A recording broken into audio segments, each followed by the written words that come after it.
Assalamualaikum warahmatullahi wabarakatuh. Selamat berjumpa kembali bersama Bapak Bambang Asihno. Video yang kami upload kali ini adalah cara kerja buffer dan aplikasinya dalam kehidupan. Video ini merupakan kelanjutan dari video yang sudah kami upload lebih dahulu, yaitu PH buffer. Ini merupakan bagian 2, bagian akhir.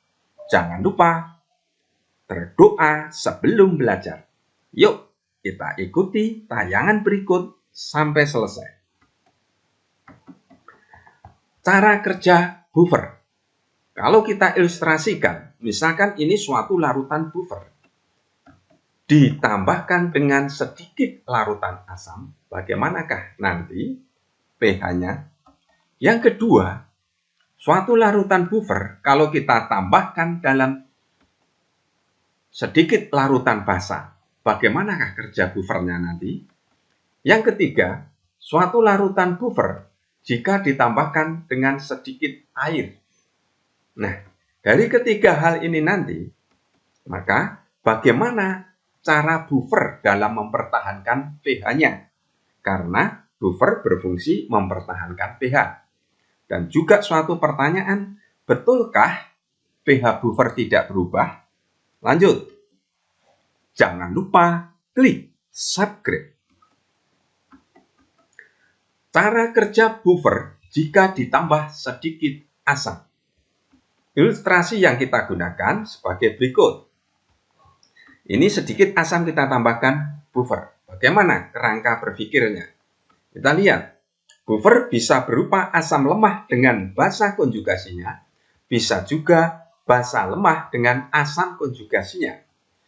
Jika kita menggunakan asam lemah dengan basa konjugasinya, maka asam akan bereaksi dengan basa konjugasinya, sehingga basa konjugasinya berkurang dan asam lemahnya bertambah. Tetapi, jika kita menggunakan basa lemah dengan asam konjugasinya ditambah dengan asam, maka asam bereaksi dengan basa lemah. Sehingga basa lemahnya berkurang, asam konjugasinya bertambah. Lanjut. Untuk lebih jelasnya, dapat diikuti contoh berikut. Soal yang pertama. Ke dalam 1000 ml larutan buffer yang berisi CH3COOH 0,1 m dan CH3COK 0,1 m ditambah 10 ml HCl 0,1 m. Jika Ka-nya 10 pangkat min 5, hitung pH larutan buffer sebelum dan sesudah ditambah HCl. Pembahasannya, CH3COOH berapa molnya? Itu sama dengan CH3COOK. Dan molnya sama dengan basa konjugasinya CH3COO-, yaitu 0,1 mol. Jadi dari 1000 mili kali 0,1 m. Nah, ini jadikan liter. Kemudian HCl, berapa molnya? 10 mili kali 0,1 m, sehingga 0,001 mol. Sehingga HCl dan H positif jumlahnya molnya sama, yaitu 0,001 mol. Sebelum ditambah HCl, merupakan suatu buffer asam, maka rumus yang kita gunakan Ka kali mol asam dibagi mol basa konjugasinya. Ka-nya 10 pangkat min 5, mol asamnya 0,1, basa konjugasinya 0,1, sehingga bisa dihilangkan. Konsentrasi H positifnya 10 pangkat min 5, sehingga pH sama dengan 5. Setelah ditambah HCl, ilustrasi yang kita gunakan misalkan seperti ini. Ini buffer asam. Ini asam HCl 10 mili sedikit kita tambahkan ke dalam larutan buffer. Sehingga CH3COK akan terionisasi menjadi K positif dan CH3COO-. CH3COO- ini akan bereaksi dengan H positif dari HCl. Reaksinya sebagai berikut. membentuk CH3 COOH. Mula-mula CH3 COO min ini 0,1, H positifnya 0,001, CH3 COOH-nya juga 0,1. Yang bereaksi, yang habis adalah H positif. Sehingga ini 0,001, ini sama semua karena koefisiennya sama. Dalam kondisi akhir, maka CH3 CO min 0,1 dikurangi 0,001. Sekian, 0,009. Habis bereaksi. Kalau ini hasil berarti ditambahkan 0,101 mol. Sehingga setelah ditambah HCl, CH3COOH sama dengan 0,1 ditambah 0,001 yang ini tadi. Sama dengan 0,101. CH3COO min sama dengan 0,1 dikurangi 0,001. Yang ini sama dengan 0,099 mol. Maka H positif, rumus yang kita gunakan ini 10⁻⁵ kali mol asam 0,101 dibagi mol basa konjugasinya 0,099. Molnya dihilangkan sehingga 10⁻⁵ kali 1,02 sehingga pH-nya sama dengan 5 min log 1,02 sama dengan 4,99. Kita lihat. Perubahan pH-nya berarti dari pH sebelum ditambah dan pH setelah ditambah HCl. Sehingga 5 dikurangi 4,99 sama dengan 0,01. Nah, kenyataannya memang ini ada perubahan sekian. Karena perubahan ini kecil maka dianggap tidak berubah. Lanjut. Jangan lupa klik subscribe. Cara kerja buffer jika ditambah sedikit basa. Ilustrasinya yang kita gunakan ini basa, kita masukkan dalam larutan buffer. Maka buffer tadi ada dua jenis, asam lemah plus basa konjugasinya atau basa lemah plus asam konjugasinya. Jika kita menggunakan buffer asam, maka basa bereaksi dengan asam lemah. Sehingga asam lemah berkurang, basa konjugasi bertambah. Kalau kita gunakan buffer basa, maka basa bereaksi dengan asam konjugasinya.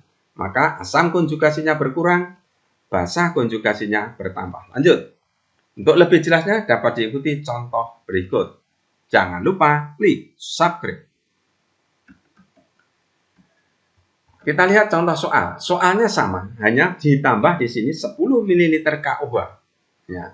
Berapa pH buffer sebelum dan sesudah ditambah KOH? Kita lihat. Nah, ini sebelum kita lihat molnya ini juga sama 0,1. Nah, di sini mol KOH-nya berapa? 0,001 mol. Maka KOH sama dengan mol OH min sama dengan 0,001 mol. Sebelum ditambah KOH berarti sama pH-nya seperti pada yang pertama tadi. Nah, itu pH-nya 5. Nah, ini pH-nya 5. Kemudian setelah ditambah KOH, ilustrasinya seperti ini. Ini KOH dimasukkan, maka ini asam lemah bereaksi dengan OH- dari KOH. Nah, sehingga reaksinya seperti ini. Mula-mula CH3COOH 0,1 mol, OH- 0,001, CH3COO- mula-mula 0,1. H2O belum ada. Yang bereaksi, yang habis adalah OH-. Ini 0,001, ini semuanya sama. Ini terbentuk. Nah, kemudian dalam kondisi akhir, maka CH3COO- berkurang. 0,1 dikurangi ini, sehingga 0,099. Ini habis, ini bertambah CH3COO-. Nah, ini sekian, sama. Maka setelah ditambah KOH, CH3COOH sama dengan 0,1 dikurangi 0,001 sama dengan 0,099. CH3COO- bertambah sehingga sama dengan 0,101 mol. Konsentrasi H positif kita hitung dengan rumus yang sama, 10⁻⁵ kali mol asamnya 0,099, mol basa konjugasinya 0,101. Mol hilang sehingga sama dengan 10⁻⁵ kali 0,98 sama dengan pH-nya 5 min log 0,98 sama dengan 4,991. Lanjut. Bagaimana perubahan pH-nya? Kita lihat berarti 5 dikurangi 4,991, 0,009. Nah, perubahannya kecil, maka dianggap tidak berubah. Jadi sebenarnya berubah. Lanjut. Cara kerja buffer jika ditambah sedikit air, artinya buffer diencerkan. Kita lihat ilustrasinya. Jadi ini air kita tambahkan, buffer bisa buffer asam, bisa buffer basah. Kedua-duanya sama. Ya, artinya diencerkan nanti. Asam lemah dengan basah, buffer asam jika tambah air maka diencerkan. Kalau diencerkan berarti mol asam lemah dan mol basah konjugasi tidak berubah. Ya, sehingga pH-nya tetap. Sebaliknya sama, basah lemah, buffer basah itu tambah air juga diencerkan. Kalau diencerkan berarti mol basah lemah dan asam konjugasinya tidak berubah, maka pH-nya tetap. Kita lihat contoh berikutnya. Lanjut. Jangan lupa klik subscribe. Kita lihat contohnya sama, hanya di sini ditambahkan 10 ml air. Ya. Kemudian dihitung pH larutan sebelum dan sesudah ditambah air.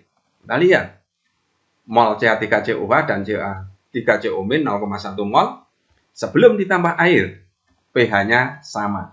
Nah, ini konsentrasinya kita menggunakan konsentrasi karena di sini penginceran yang berubah molaritasnya. Maka ini 0,1 M, 0,1 M sehingga ini hilang. pH-nya adalah 5. Lanjut. Setelah ditambah air, ilustrasi yang kita gunakan ini buffer asam ditambah dengan sedikit air. Namanya penginceran. Kalau penginceran berlaku molaritas asam lemah yang pertama dibanding volume yang pertama sama dengan M2 dibanding V2. 0,1 sebelumnya di volumenya 1 liter. M2 kali, nah volume kedua adalah 1000 ditambah 10 mili. Nah ini kan 0,01 sehingga 1,01 mililiter volumenya. Sehingga molaritas setelah ditambah air 0,099. Nah ini sama, berlaku pada basa konjugasinya sama. Nah, sehingga konsentrasi CH3COOH 0,099 mol per liter. Konsentrasi CH3COO- 0,099 mol per liter. Nah, arti molnya sama. Nah, sehingga kita lihat rumusnya seperti ini. Ka-nya 10⁻⁵. Nah, ini kalau sama bisa dihilangkan. Praktis pH-nya 5. Sama. Sehingga perubahan pH-nya 0. Ya. Ini tidak berubah. Lanjut. Keefektifan larutan buffer atau kapasitas buffer. Nah, jadi kalau kita lihat cara kerja, maka hubungannya dengan keefektifan atau kapasitas buffer. Kapasitas buffer adalah kemampuan larutan buffer dalam mempertahankan pH dari pengaruh penambahan sedikit asam, sedikit basa, dan sedikit air. Perhatikan rumus buffer yang sudah kita kenal. Ini merupakan buffer asam, ini merupakan buffer basa. Nah, kapasitas buffer itu bergantung dari perbandingan. Kalau menggunakan buffer asam ya berarti mol asam dibanding mol basa konjugasinya. Atau perbandingan mol basa dengan mol asam konjugasinya. Kapasitas buffer maksimum jika perbandingan mol asam dengan mol basanya 1. Atau perbandingan mol basa atau perbandingan mol basa dengan mol asam konjugasinya juga 1. Ini maksimal. Kalau maksimal berarti H positif sama dengan Ka atau pH sama dengan pKa. Lanjut. Jangan lupa klik subscribe. Nah, sekarang larutan buffer dalam kehidupan. Di dalam kehidupan kita, maka reaksi di dalam tubuh berlangsung pada cairan tubuh, metabolisme. Nah, di dalam cairan tubuh itu tempat suatu reaksi enzimatis karena menggunakan enzim. Kalau enzimatis, maka enzim akan bekerja secara baik pada pH tertentu. Ya, pada pH tertentu. Untuk itu, di sini perlu buffer untuk mempertahankan pH supaya reaksi di dalam tubuh, metabolisme di dalam tubuh terjaga dengan baik. Sementara cairan di dalam tubuh ada cairan intra dan ekstrasel. Intrasel di sini ada buffer fosfat, yaitu dihidrogen fosfat dengan monohidrogen fosfat. Cairan ekstrasel buffernya adalah buffer karbonat. H2CO3 pasangannya dengan HCO3-. Lanjut. Larutan buffer dalam kehidupan. Bagaimana mekanisme kerja buffer karbonat? Ini suatu basa konjugasi. Di dalam suatu larutan, kalau kondisinya asam, maka H positif dari asam bereaksi dengan HCO3-. Adanya asam bereaksi dengan HCO3-. Sehingga ini akan membentuk H2CO3. H2CO3 itu cepat terurai menjadi CO2 dan H2O. CO2 dan H2O juga bisa terbentuk kembali menjadi H2CO3.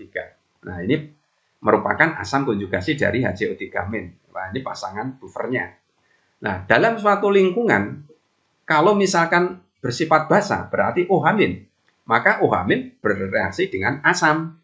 Ya, adanya OH akan bereaksi dengan H2CO3-, asam. Nah, kemudian H2CO3 ini akan melepaskan CO2 supaya di dalam sistem tubuh kita tidak kelebihan CO2. CO2 dilepaskan itu melalui paru-paru. Jadi untuk menjaga stabilitas H2CO3 maka CO2 dilepaskan. Kemudian bagaimana mekanisme kerja buffer fosfat? Jika pada metabolisme dihasilkan asam, maka asam bereaksi dengan basa konjugasinya HPO4 2-. Nah, terjadi H2PO4-. Tapi jika pada metabolisme dihasilkan asam, maka dihasilkan basa, maka basa akan bereaksi dengan H2PO4-. Sehingga H2PO4- dengan basa membentuk HPO4- plus H2O. Dengan demikian perbandingan H2PO4- dan HPO4- tetap, sehingga pH tidak berubah. Jangan lupa klik subscribe. Terima kasih. Mudah-mudahan tayangan ini bermanfaat untuk kita semua. Wassalamualaikum warahmatullahi wabarakatuh.